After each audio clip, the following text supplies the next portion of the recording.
And I'm not giving up, I'm not giving up, no, not me.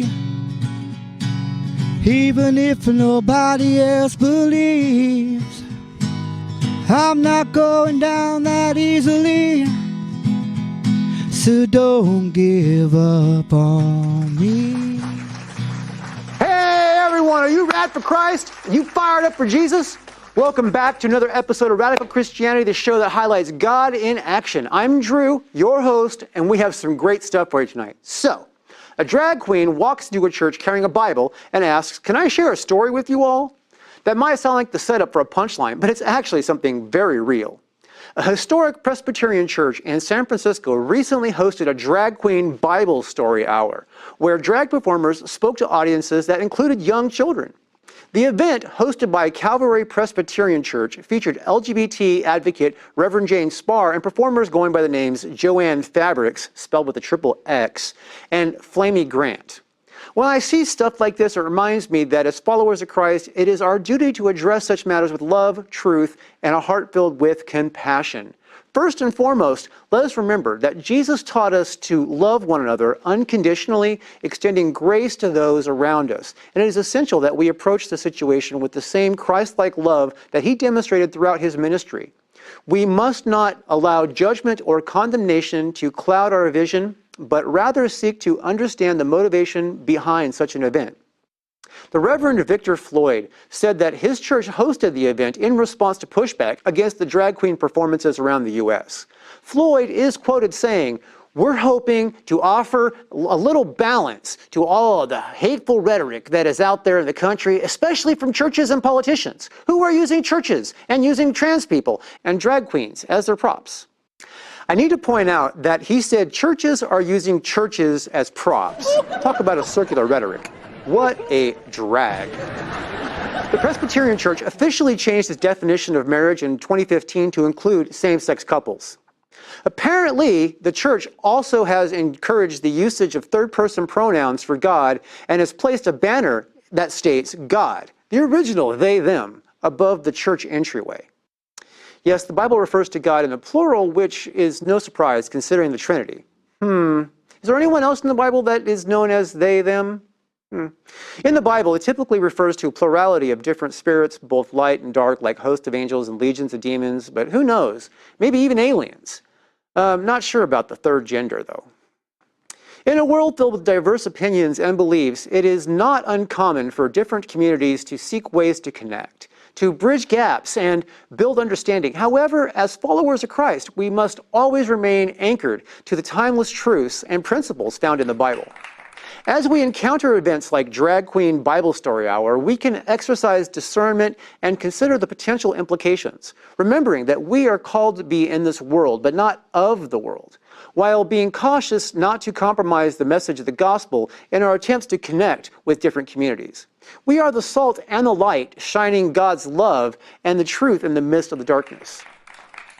Let us take this opportunity to reflect on our own churches, our own communities, and evaluate our outreach efforts. Are we actively engaging with those who may feel marginalized or disconnected from God's love? Are we truly reflecting the heart of Jesus in our interactions?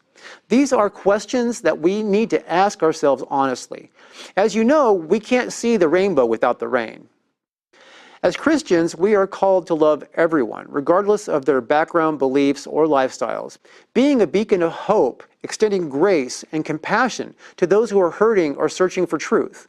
While we may not agree with every approach or event that takes place, we must remember that God's love knows no bounds and can reach even the hardest of hearts. While the news of the Drag Queen Bible Story Hour may be disheartening, let us respond with love and understanding.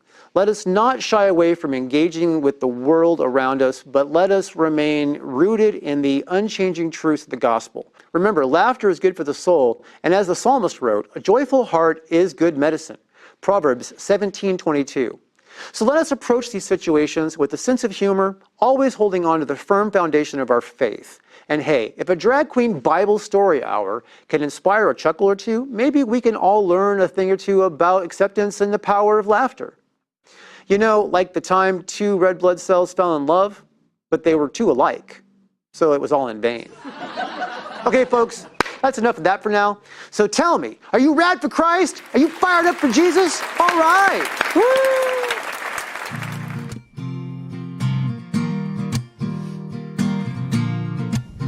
Ladies and gentlemen, we have a great guest for you right now. I can't wait for you to meet this lady. She is super awesome. So please, big, huge, warm welcome for Andrea Gruen. Woo! Thank you so much for coming. Have a seat. So Andrea, welcome to Radical Christianity. Thanks. It's good to be here. Yeah, I'm so glad that you're here and that you made it. You are an amazing person. I've known you for a very short time now, and we've prayed together like 2 or 3 times. You know, there's something about prayer. I have found it to be very powerful. You know, walking this side of heaven, it's a lot. And I think that once I found out that we have a direct connection to the Lord through prayer, to petition the one who holds all authority, who holds all power, that we can come to him and bring our petitions to him, to bring our heart to him, to bring our sorrow to him, to bring our tiredness to him, and that he has this endless well of refreshment, a spring of living water that we long for, and the peace that our souls long for in the midst of the chaos that swirls. Oh, I'm like, hey, let's all go. You know, yeah. I think that's my heart is, let's just link arms and all go. You know? That's awesome. I probably am not strong on remembering to stop for prayer when I'm like a lot going on, and it's always a good thing to do because it's a good way to just reset. And you know, obviously kind of refocus and, you know, reconnect in the middle of things because I deal with chaos on a regular basis. Yes. So you know, so it's something that that I think I know of already. It's not like I learned it fresh. Yeah. But interacting with you has been a strong reminder on that. You know, you gotta make time for prayer, even if it seems like it's like there's no time to make. Well, I feel like, you know, the situations, like you said, you know, when we get older especially, or we're called to anything, right? Like I feel like things are always in motion. There's constant things coming at you, weights, like I said, that we carry, that we bring in our ministry, in our home. I feel like as we gather in the journey, there are weights that we gather on our shoulders. And I don't know, like you said, there's something, that verse that says, be still and know that I'm God. Me and you have heard that verse 10,000 times. And I don't think it was till a couple years ago that I started to learn that there was a still place in the midst of everything. I feel like my world was always determined by what was going on around me, you know? And so to think, and God talked about it. I mean, I've been reading the Bible since I was 9 years old, heard scripture, but I think when God starts to show you the stillness, like it's kind of like the middle of a tornado. It could be swirling and cars are flying and I mean, utter chaos, a tsunami is coming, right?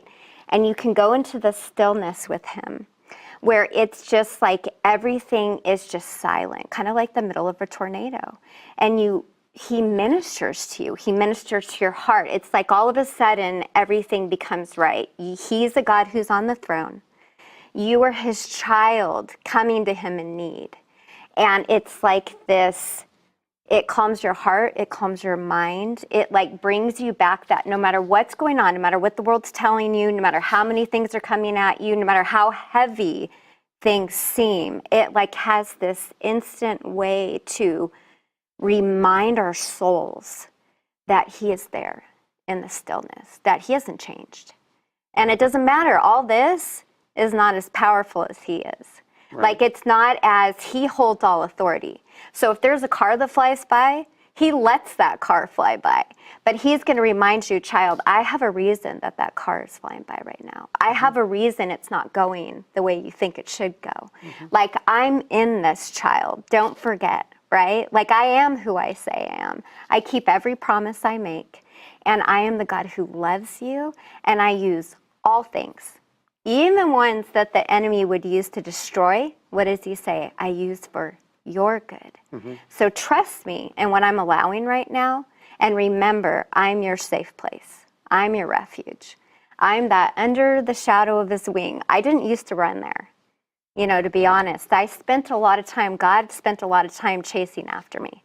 Well, that's a great segue because we usually start with your testimony, Yeah. and roll that into how God's using you right now in your ministry.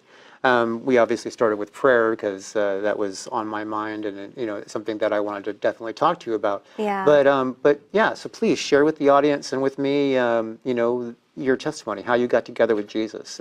Yeah. So I remember I went up to Hume Lake. That was a special place for my family through our church. We went up there and I attended Wagon Train. And I think it was probably my second time up at Wagon Train. And I'll never forget, and I don't know, Jesus meets us all differently, but I was in the pool at Wagon Train and my counselor was sitting next to me. And somehow that was the first time where Jesus goes, all right, child, like I recognized that I was a sinner.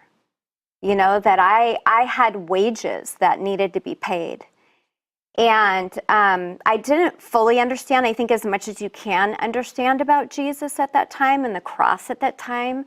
That was probably the time I started to realize that God loves us. Like it says, for God so loved the world. I feel like there's two things in that verse he asks of us to believe, is that he loves us and loves the world, and that he sent his son and made a way to pay our debt of sin.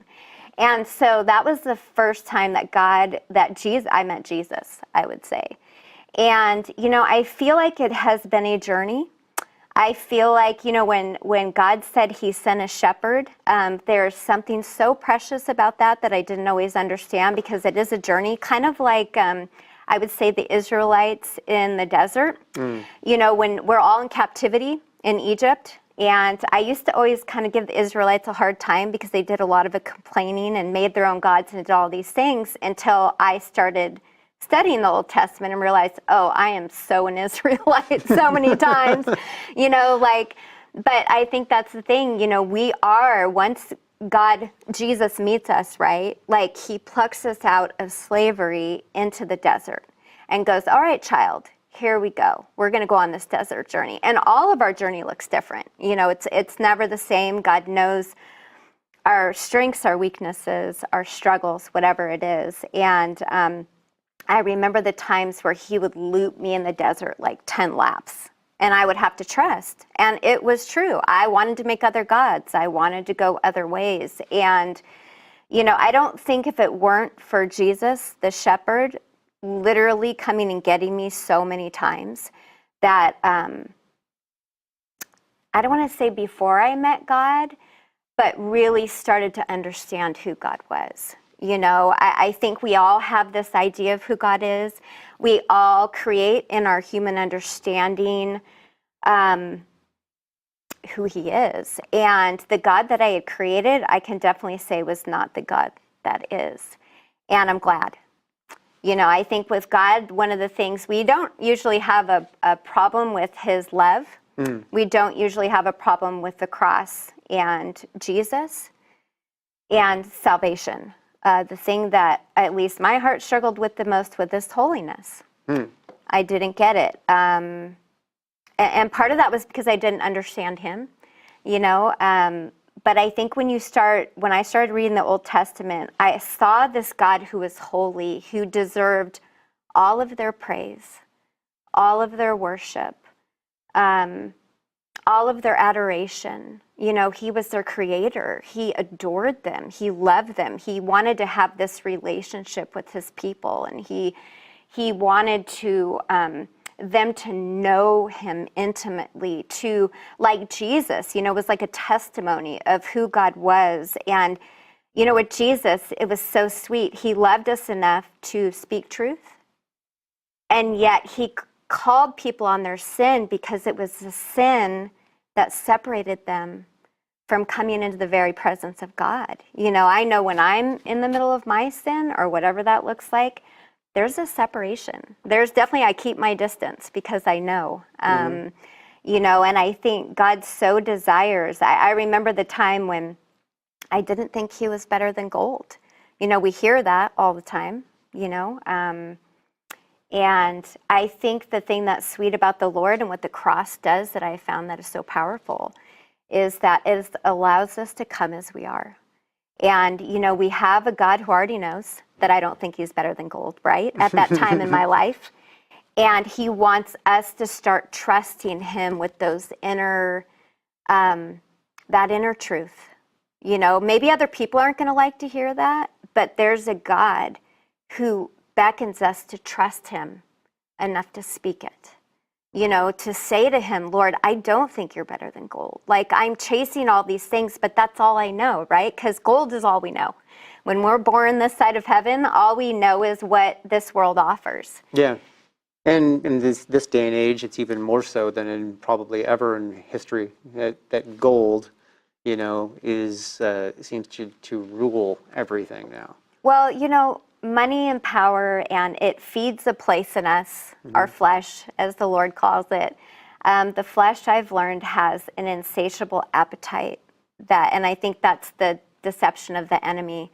And it's not like I didn't used to think nice things were good or brought some kind of fulfillment, right? Like some kind of satisfaction. I would call it like, I used to love McDonald's cheeseburgers. And I know that sounds funny, and I remember my parents used to be, why do you like those things? They're disgusting. They taste gross. They have the fake cheese. I don't even know if they're real meat. But for some reason, I would crave McDonald's cheeseburgers. And I relate it to, I didn't know until God invited me to the feast, to his feast. And I know he talks about in there where God sends out the people to go invite people to the feast, right? And they're like, oh, no, I'm busy, or oh, no, I need to go to. Well, when he started taking me to the feast and I started tasting what he had to offer, because I was busy like you, I think, like really going from A to B to C to D. I call it a Mount Everest girl. Always busy, finishing the task. But when he brought me to the stillness with him, and I started coming to the feast, and he beckons us all, he has invited us all. But when I really started tasting what he had to offer through the Spirit that was different, now I can say, it doesn't even compare. And that was nothing that I did. I couldn't necessarily tell you to get there, but all I would say is follow your shepherd. Yeah. Follow your shepherd. Like, I feel like our path of getting to the feast and finding the feast and partaking of the things, the bread of life that he has to offer, and the bounty that he has to offer, and the things that he has to offer. But the hard part is letting go in the place where you don't know it's better. It's like you just have to trust. And that's the hardest thing I find to do, is just trusting, especially when he wants me to trust blindly. That is the hardest thing, I think. Yeah. But we need to talk about Love Leaves a Mark. Yeah. So tell me about Love Leaves a Mark. So Love Leaves a Mark started in 2017. The name came from, I have a business called Truth and Words, and it was actually the tagline underneath. And that's where kind of Mark Peterson came in, and Love Inc. and that area over there, and Citadel Ministries. God's like, okay, you're going to start a nonprofit. And I'm like, I'm going to do what? Because I knew nothing. It was never a desire of my heart. I don't think, again, business, neither was business. But he's like, okay, you're going to start a nonprofit. So we had gone over to Mark Peterson. We kind of didn't really know what it was going to be about. God had kind of shared a little bit that it was going to be about connecting people and like fostering community and connection, somehow outreaching in the community. I live in Reedley, so it was going to have something to do with that. But as far as exactly what we were going to do, he hadn't shared with us yet. So it was funny. I remember going into Mark Peterson and going, okay, well, this is what we're going to do. And he goes, well, how exactly are you going to do it? I go, well, I don't know yet, but God told me to come start it, so we'll come start it. And so we start this thing, and he gave us the name Love Leaves a Mark. And the funny thing about that, I'll kind of fast forward a couple years. So Love Leaves a Mark started. The first place, it was probably about maybe 9 months after we formed it, that there's a senior living center right down the street from me. He said, okay, Andrea, today's the day. You're going to go there. And I'm like, what? He goes, yeah. And I go, well, when am I supposed to stay? And he goes, Well, just go, and I'll tell you when you get there. Like you said, following blindly. But, I think the goodness of the Lord, I feel like he had gotten me far enough with his character that I knew he would show up, So at least that. It wasn't that I wasn't scared and I felt stupid, because I think we have to get over ourselves. Many times I was willing to be used by the Lord, but I wasn't always willing to be humiliated by him. And does that make sense? It makes perfect sense Yeah, to me. so I think there's something about loving the Lord. He asks us often, are you willing to be humiliated for me, for my glory? And I don't think he always asks that of us, but I think I had to get over that in myself, to keep going to the places he was asking me. So I show up that day, and I remember saying, hi, I introduced myself, I think, and I said, my name's Andrea, and I just want to know a little bit more about your facility. So we ended up forming, she connected me with the activities director there, and then we just started doing things that the Lord put on our heart, really supporting the staff there, helping them with activities there. It wasn't a very funded place that we had gone to, and I'll never forget Crystal, the activities director there. She taught me so much about caring for seniors, and she had such a love for them, such a respect, so many things. I feel like, and I always say this with Lovely's Mark and anybody who does anything with us, like, this isn't us going out and doing it a sense of pity. No, this is us going out and obeying the Lord to show up wherever he asks us to show up. And then he's going to invite everybody else, going to ask them to show up. And then we're all just going to be there doing whatever God asks us to do. And then God's going to show up and do his thing. Like, I feel like it's not just about us going out and like, oh, these people need us. No, we all need God. Like, period. That's it.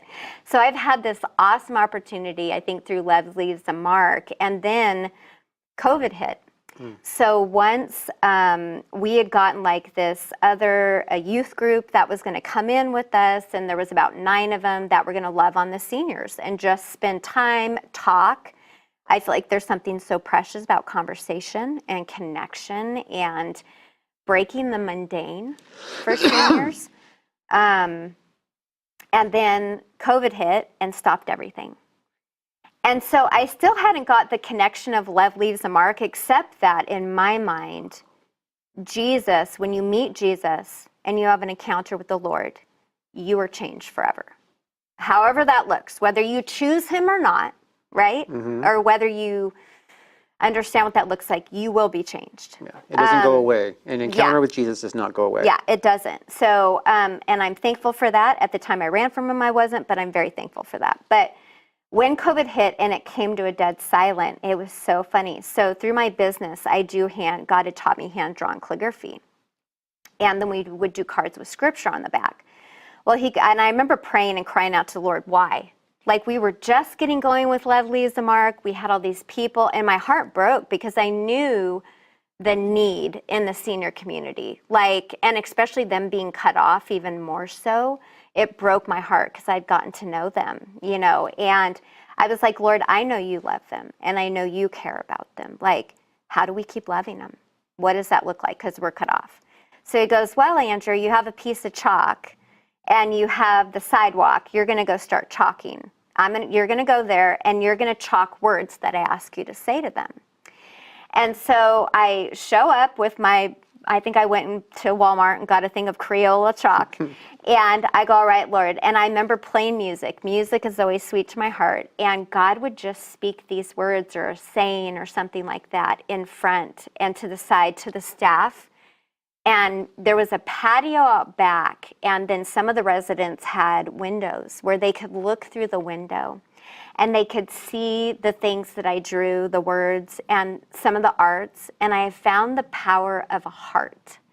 There's something about just chalking a heart. It talks about God is love.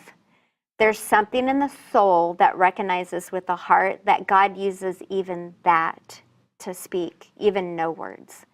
So, and I feel like that heart could bring out, like if it was sitting right there on the floor, it could speak to you, your heart, differently and say things differently than it would speak to my heart. But that's what I found when I went out. And as I went and God started calling us to different places, he would always speak different things. So it was really sweet. And honestly, he never even wrote God or Jesus once, which was so funny to me. But it was like these words that he's been speaking since the beginning of time, words that speak life, ones that have been written on our heart, that our soul, it actually will, when we read them or see them, it like has this spark in our soul and brings it to life, like a connection back to him, you know, and that has been such a sweet thing. So it's funny how even when we didn't know at the beginning and what Love Leaves a Mark was, we actually literally are tangibly going, and God is using art and words now in such ways that I never thought. That's amazing. Yeah. So thank you for coming on Radical Christianity. I can tell that you're definitely rad for Christ. You're so fired up for Jesus. It's awesome. Well, by the grace of God, I honestly would say I don't deserve to speak his name. You know, he should have left me a long time ago. And if I can say anything now, like, God is so different than we think. And my heart would be that people would know him. That people would just that little bit, if you hear his voice today, like, don't turn away. Like, start to pursue him. He says that any of us who seek him will find him. He will honor that. Whether you've ever heard his voice, whether you know anything about him, like, it doesn't even matter where you are. Like, even ask him to come find you, you know, if you don't know how. So thanks for having me today.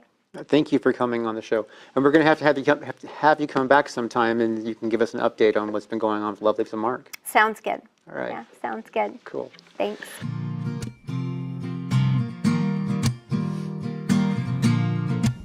Housekeeping time. All right, everybody. I know this is a drag. I hate doing it, but it is important. So if you find it in your heart to help what we're doing here at Radical Christianity, we would really appreciate your support. If you can come up with $5, $10, $15, $20 and help us with that, that would be greatly appreciated. It would be a big help for the kingdom. It'd be a blessing for you. And you just go to radforchrist.com. That's RAD, the number 4, Christ.com, and find the donate link. Click that sucker, and you know, it'll take you to the Mystery Christian Media donation page. And you can just select Radical Christianity from the projects that we do at Mystery Christian Media. And that money will be dedicated to this show and this platform. If there's another one of projects that you want to check out and support, that's great. If you want to just support the general fund, all that is appreciated. And we would love it if you could help us out. And it would be, like I said, a blessing to you and to the kingdom. Anyway, thank you very much. On with the show.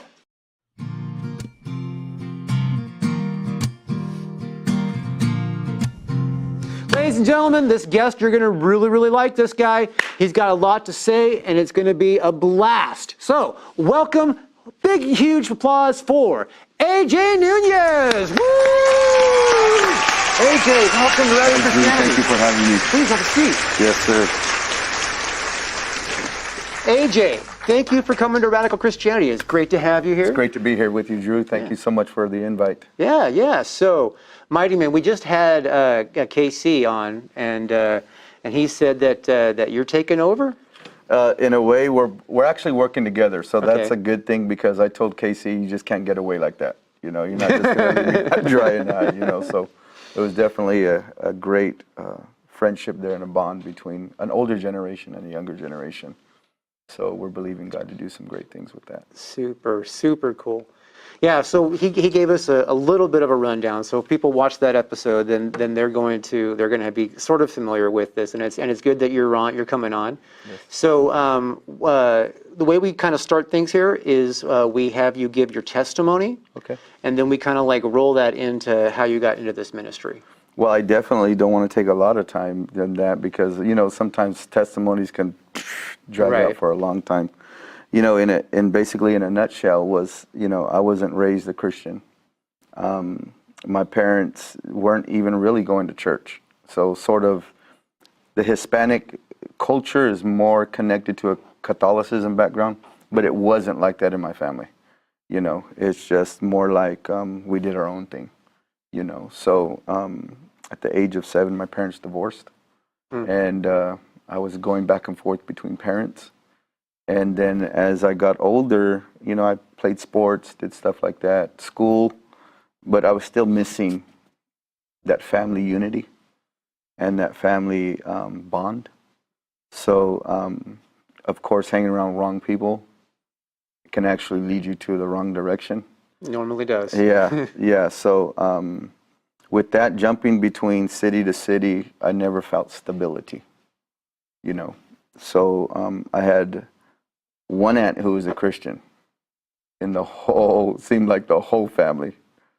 And I was at the age of, just lived a rough life from the teenage years all the way to the, basically my early mid-20s.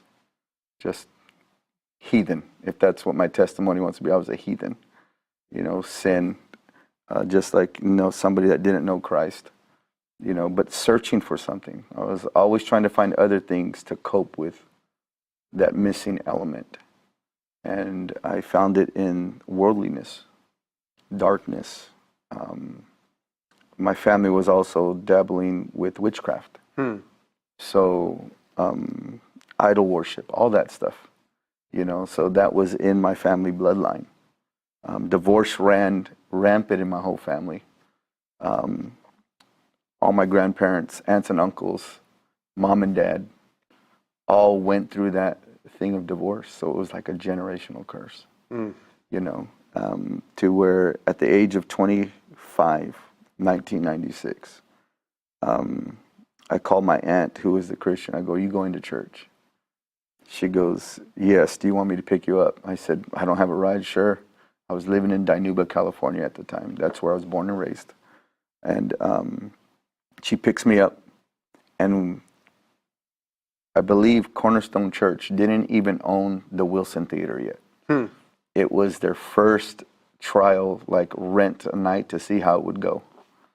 And I went, and my aunt went, and I sat as far as back as I can from the altar, Drew, because I was like, this is new to me. I don't want nobody to see me. I'm looking and searching for things. And but you wanted to keep your distance, I understand. Yeah. It was one incident prior on the west side of Fresno where I almost died. And something went bad, went wrong. They pulled out a gun on me and my 4 friends. And I thought I was going to die. And I remember crying, Drew, like a baby. The first time my friends ever seen me cry. And they were robbing us. And I said, "God, if you're real, get me out of this." That's all I said. 3 times. Well, they didn't kill us, thank God, because they did drag us from the back of the house to the alley by our feet. And I said, "Man, we're done." And they just put my head into the dirt, and what ends up happening is they took off running down the alley.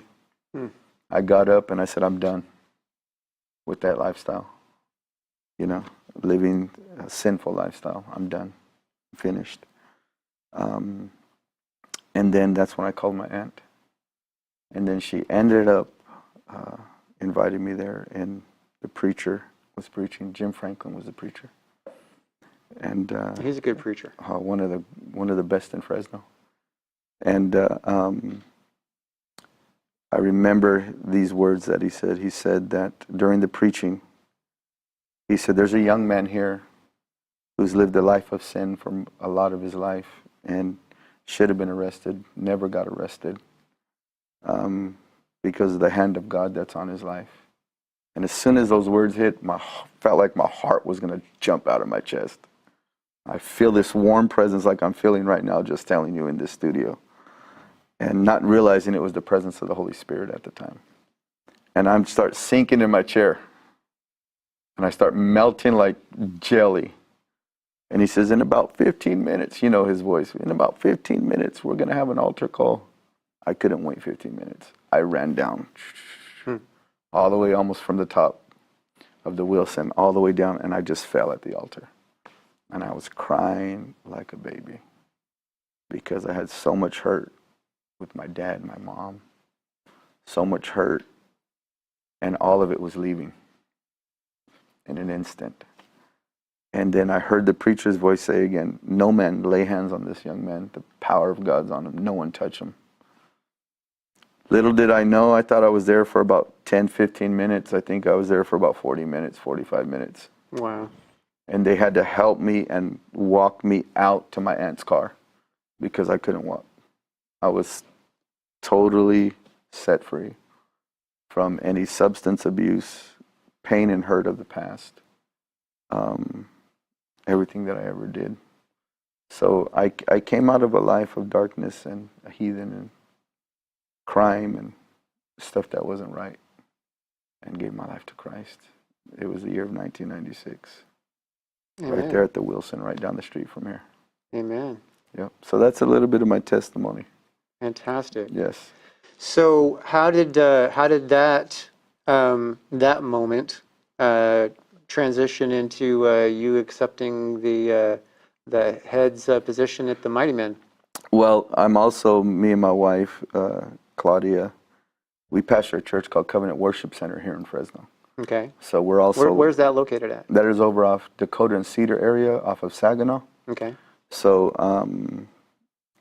we just moved to that building, but 15 years already pastoring here. And then I partnered with the Mighty Men movement. I was always involved, going to their events that they would have at local churches. And then me and KC just connected. And when me and him connected, it didn't happen right away. I was just being a servant. And then KC came and dropped something off at my house. And my wife was there. And my wife shared something from her heart with me, saying, I believe it's time for, God's going to open a door for you to step into the role of the reason why you and KC are friends. And I said, really? He's like, yeah. She goes, I seen it. And it just morphed into that we were in a meeting, task force meeting, and we were planning an event here in Fresno.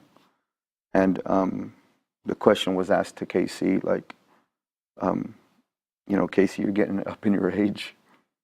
He goes, who are you going to pass the baton to? And he goes, he's sitting at this table right now. He goes, it's this gentleman right here, this man of God. And that same feeling that happened when I got saved came upon me again. I pushed away from the table, and I'm getting nervous as heck. And I actually got up and went to the bathroom. I go, did I hear what I just hear right now?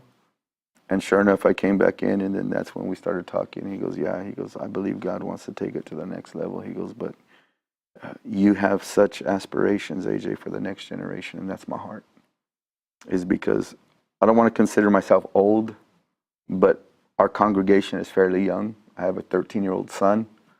I'm always thinking generationally, because if it only stops with me and I can't pass it on to the next generation or even influence the next generation, then I shouldn't be in ministry, to be honest with you.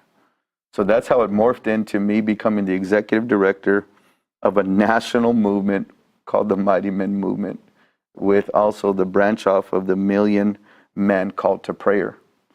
And we got so many facets to the Mighty Men Movement. It's a phenomenal journey. So that's how it morphed into that, was us just partnering together.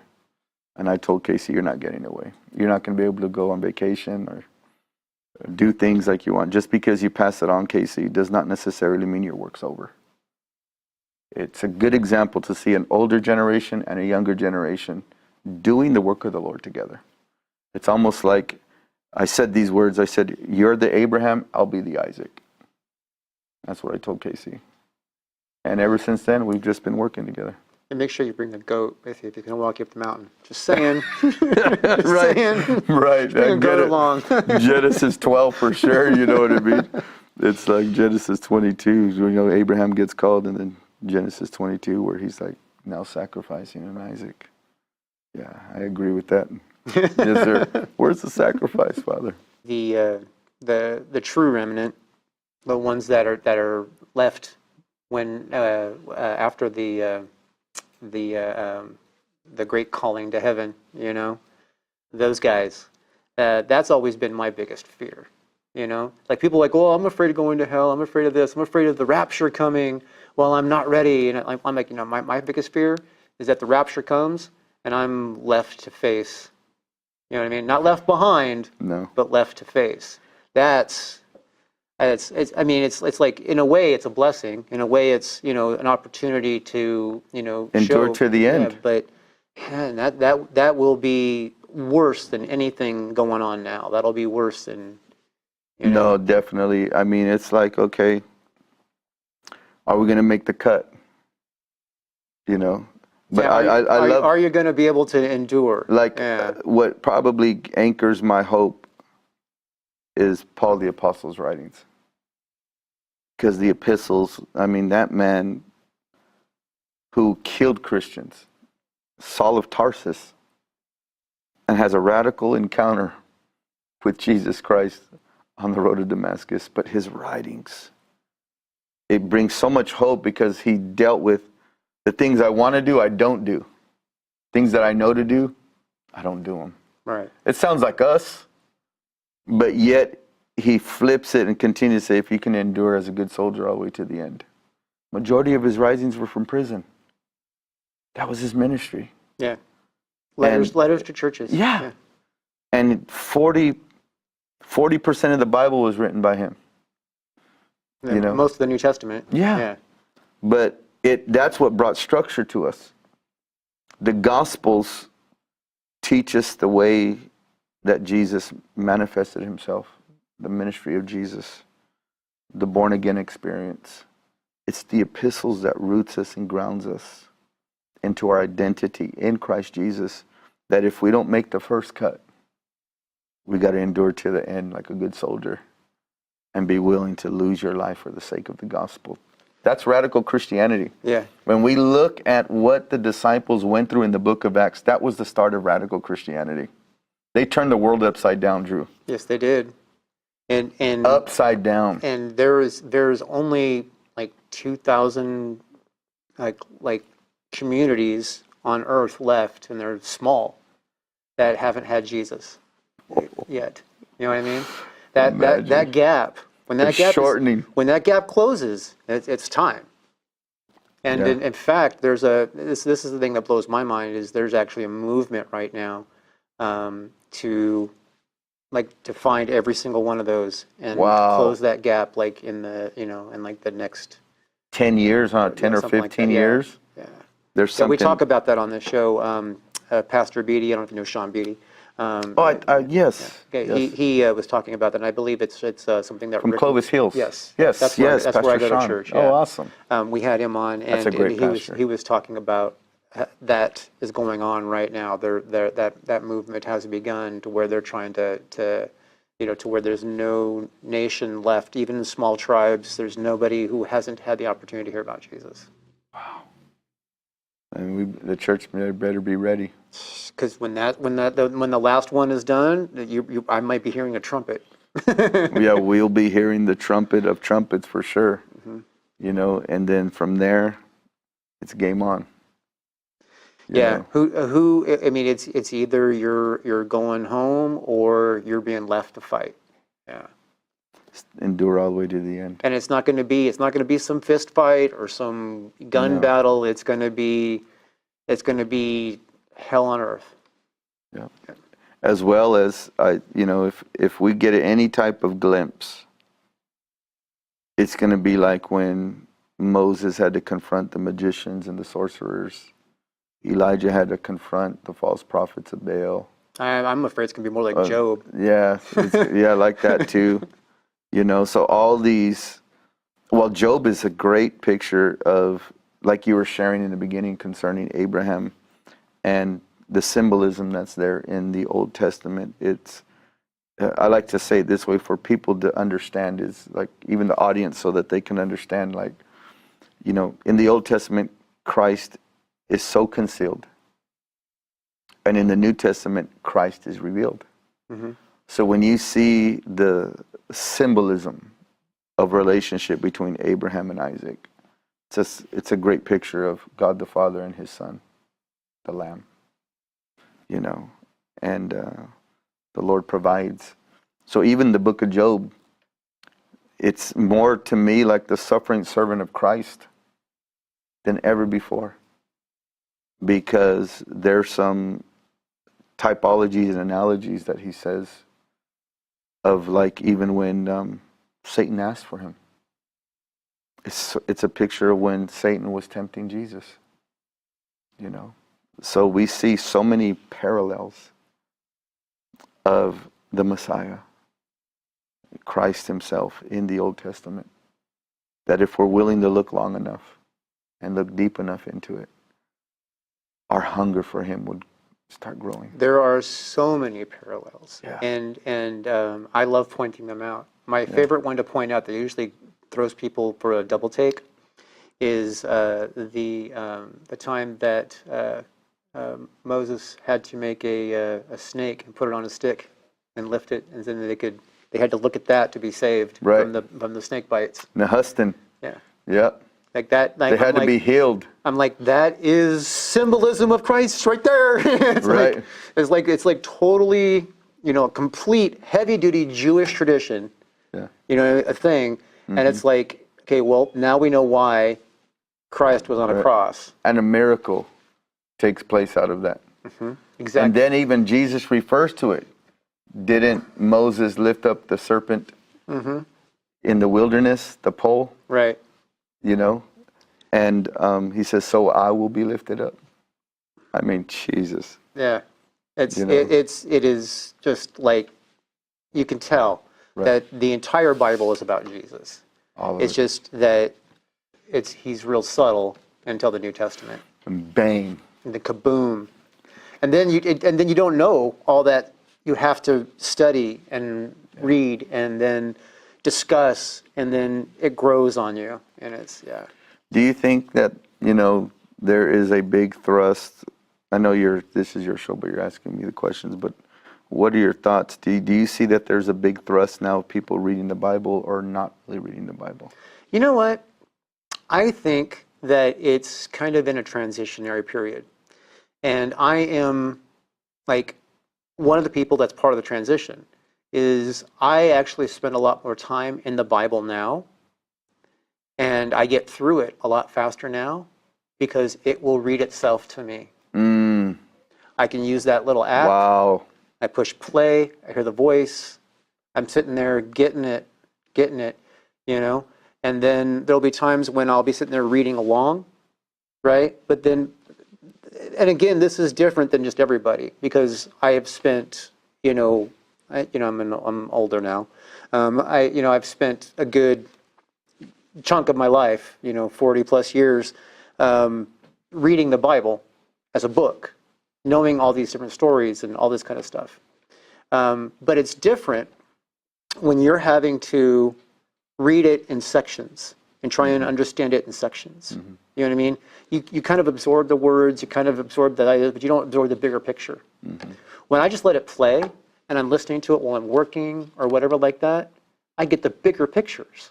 They come to me. It's because you're reading the whole stuff. I can go through Matthew, Mark, Luke, and John in a work day. Right. Easily while I'm sitting there working. Like all four of those will go through. And so I get through the entire Bible a couple times a year. Nice. And let me just tell you, going through Kings and those judges, no, that is mentally draining. Not because it's hard reading, it's because it's so repetitive. Yeah. But again, bigger picture, it all comes through. And then so like I feel as though because of that latest stab of technology, where you can absorb the Bible in bigger chunks now. Right. Because you could not do that reading. You know what I mean? You could not sit down and read the Bible for 4 or 5 hours without it causing you some kind of like physical pain. You know what I mean? I mean, it's really hard to do. I mean, any book, it's like you read 4 or 5 hours, your eyes are hurting. You're like, you know what I mean? And you're distracted all the time. But if you can sit there and listen to the same book over and over and over again, You know what I mean? Faith comes by hearing. Yeah, it gets in Hearing there. comes by the word. You know what I mean? And then obviously you can sit back and go back and look at it and say, hey, what was that? And then, you know what I mean? And then it's like, oh, I heard and then discussion happens, and then you start to dive deeper, you know? But I feel as though the digital age and the apps and the Bible app has been a huge blessing, not just to me, but I think it's a blessing to a lot of people who can just sit there and listen and, you know what I mean? And if you're watching, those of you who make the app, please let us highlight a section and let it read. Yes, okay? please. Please. Because that would be great in Bible studies, because I can't pronounce half that stuff sometimes. Just saying. No, and all the different versions they offer there is amazing. Yes, you can sit there and just switch really easily, and yeah, it's super convenient. I still, if somebody here does ever get saved during the show, I've had people tell me that they've gotten saved during the show, but they won't give me their address. And if they do give me their address, I will send them a Bible. Nice. You know, but people are skittish about giving your address out to somebody over the internet. You know what I mean? I get it. You know, as long as they make it to heaven. You know, they have written me and told me that that they made the commitment that they're and they've asked a couple of questions and stuff like that. I mean, there is some engagement. You know what I mean? This show is doing God's work, but it's like, you can give me your address. It's okay. Right. Hey, thank you so much for coming on Radical Christianity. And you know what? And when we're going to have you on again. I mean, the Mighty Men movement is something that we definitely support here. We support men's and women's ministries, especially because those are the ones that really do the hard work. Your pastor supports us. So when he found out, to end with that thought, was Casey introduced me to your pastor. And man, he just embraced me, gave me the biggest hug, and says, whatever you need, we're here for you as Clovis Hills. Yeah. And that was a blessing. So yeah, Clovis Hills has a strong men's ministry too. Yes. Yeah. I went over there, their prayers, I think it was like 4 or 5 o'clock in the morning. I wasn't even the executive director yet, and I was going over there. I went there a couple weeks and joined their men's prayer group that was in there. And they were using the model from the Mighty Men movement there.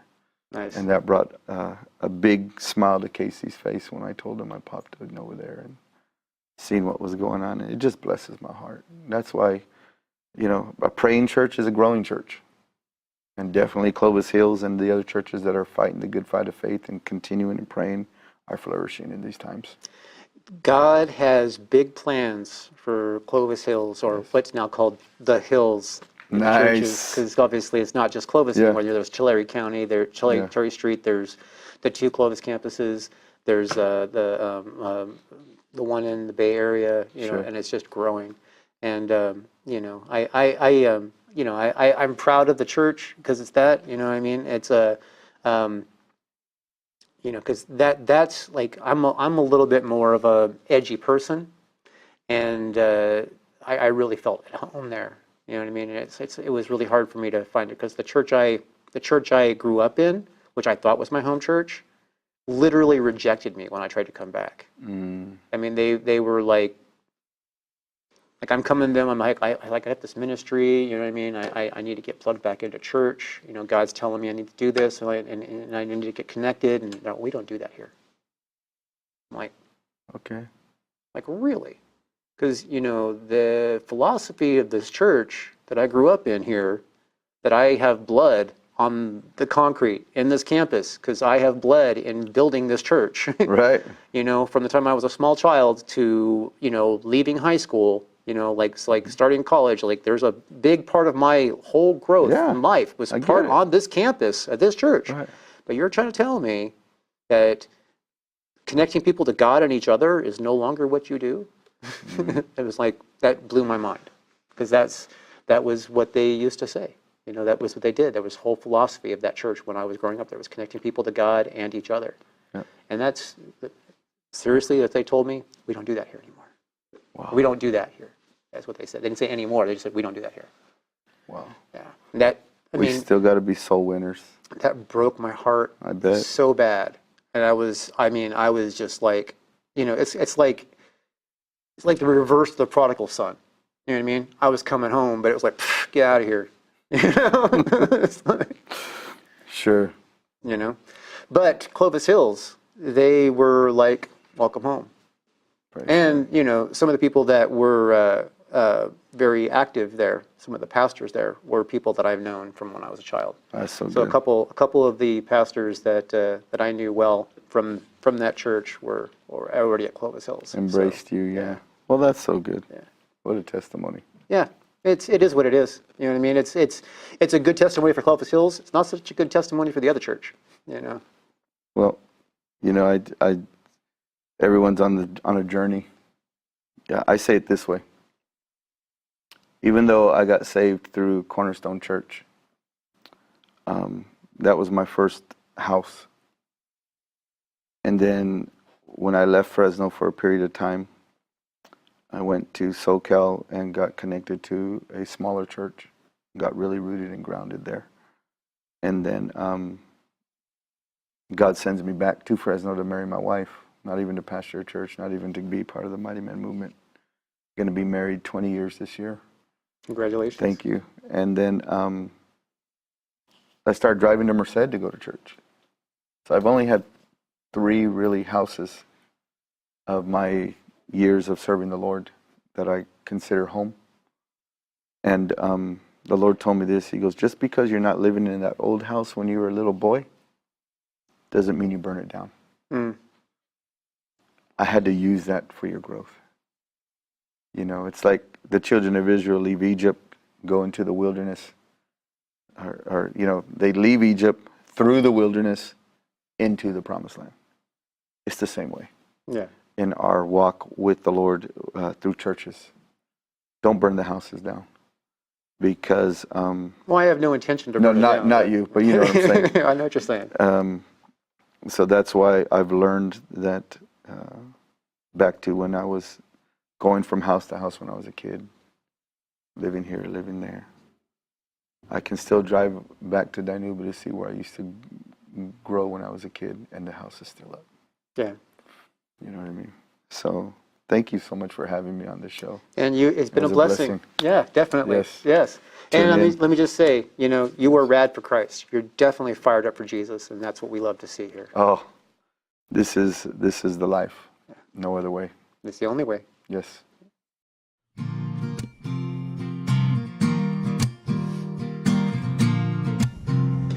All right, ladies and gentlemen, thank you for joining us again for another episode of Radical Christianity.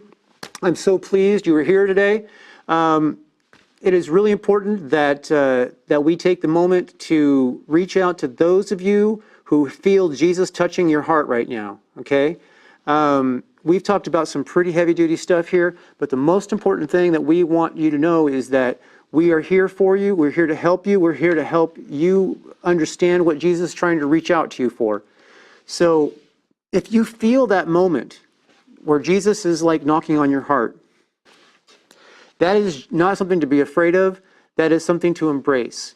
Jesus is trying to be a part of your life. He wants to help you be something that you can be. He wants to take away your pain. He wants to take away your sorrow. He wants to give you some joy. He wants to help you become the person that you were meant to be. So if you want that, just tell him. Say, Jesus, come into my life. Make me the person that you've made me to be. And if you said that with us right now today, and you believe in your heart that Jesus is the Son of God, and you say with your mouth that he is Lord, you are saved. And if that is the case, then I want to welcome you to the family of God. And if you've done that today with us on this show, I want you to go to our website, radforchrist.com, and write me. Go to the Got Saved form and fill it out, and we will send you a Bible to tell you that we are supportive of your decision here. And it's really good to have a Bible. Everybody could use one. And also, on the website, when you're there, you can feel free to ask us a question if you have questions, or tell us a prayer request, or anything else that you have that you want to share with us. We are here to serve, and this is really important. This is the most important thing that you can learn from right now, and that's Jesus Christ loves you, and so do I. Thank you for watching another episode of Radical Christianity. We will see you next week. And I'm not giving up, no, not me. Even if nobody else believes, I'm not going down that easily. So don't give up on me. I will hold.